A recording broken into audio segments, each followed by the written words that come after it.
Hello and welcome to today's video. Today I thought I would share with you some foundations that haven't worked for me for one reason or another. So if that sounds good to you, then keep on watching. First foundation I'd like to mention is a sad one. This is a lot of people's holy grails. And there was so much hype around this.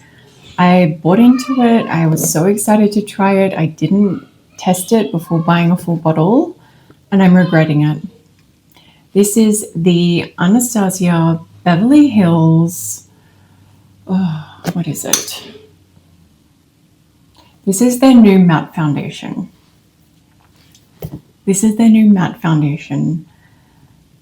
This one, unfortunately, did not work for me for many reasons. This one is so thick to apply. It takes so long to actually get it worked into the skin where it looks semi-decent. So it takes me so long to actually get it to a point with, something that I'm actually happy with initially. Whether I use a brush or a sponge or my fingers, this foundation doesn't like anything.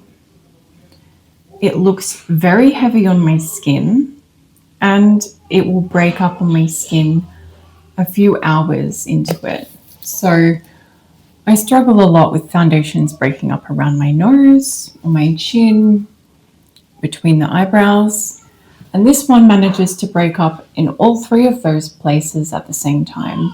Not only that, it will sink into every single fine line, especially the ones around my mouth, and has a special way of emphasizing the texture I have on my face. Even though it's a matte foundation, this one does nothing for me to blur pores, fine lines, and imperfections in the skin. This looks so heavy on my skin. It actually feels heavy as well. So this one did not work for me. I actually couldn't wait to take this one off. And I'm so sad that I chose to do the first day of a wear test with this on a day that I went into the office, because I looked terrible and I was embarrassed to be seen in person. As soon as I got home, I washed this off. I remember looking up all of these videos and reviews, wondering, oh my God, did I use this wrong? Like, what do I need to do to make it work? So I tried it with many different products underneath, many different techniques to apply it. I tried buffing it rigorously into the skin. I tried patting it on carefully. I tried using a little bit. Nothing worked. I ended up with the same heavy looking mask result on my skin, and it was honestly, it's terrible. And I've wasted my money on a full bottle of foundation that I will never use.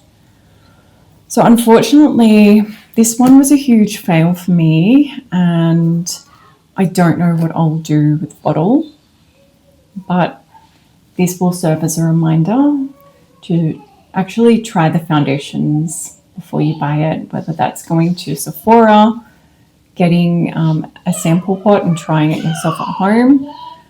That is something that I will definitely be doing before purchasing any more foundations. So that is the Anastasia Beverly Hills. I believe it's their soft matte foundation. And I love Anastasia Beverly Hills, but not their foundation products. They haven't worked well for me. Because the next one is the Anastasia Beverly Hills Beauty Balm. Now I have dry skin. It's dehydrated. It needs moisture. This product in theory should be perfect for my skin type. Fair enough, the soft matte didn't work, but I expect a very hydrating, balmy type product to work a little bit better.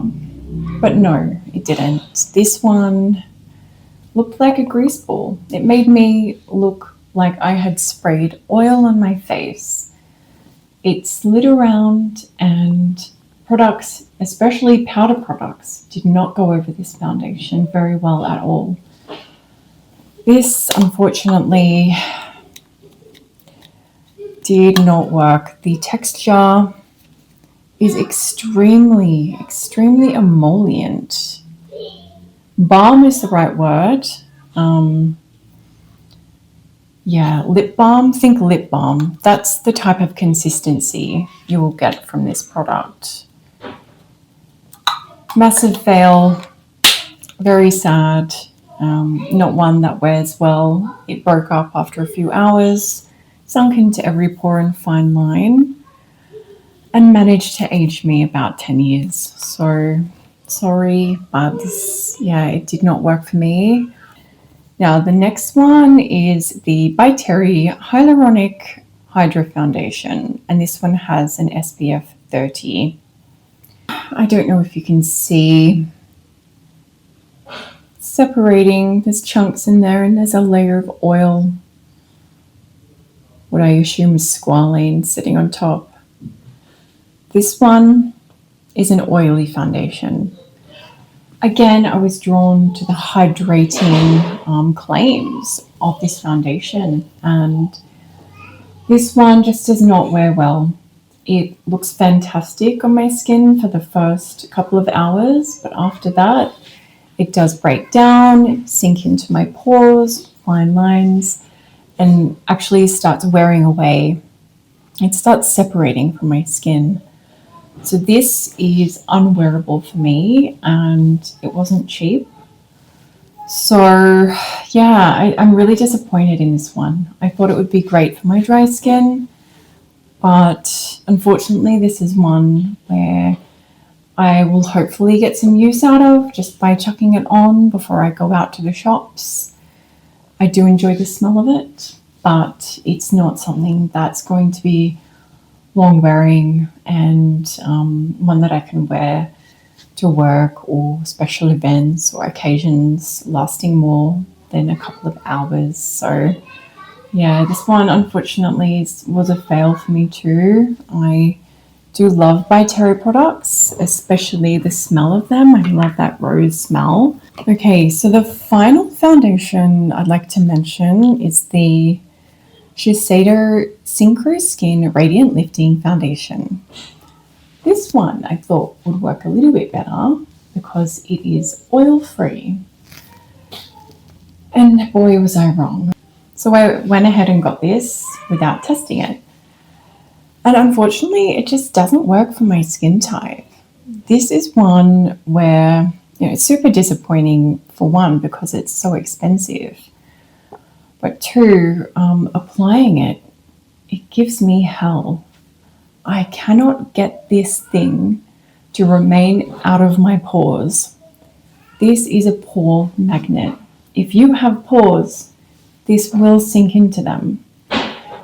And, if you somehow get it to look decent upon application, it will transfer onto absolutely everything. It does not sit down.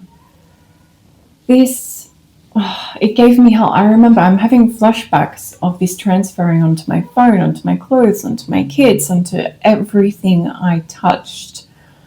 And it's not like I'm careless about my makeup.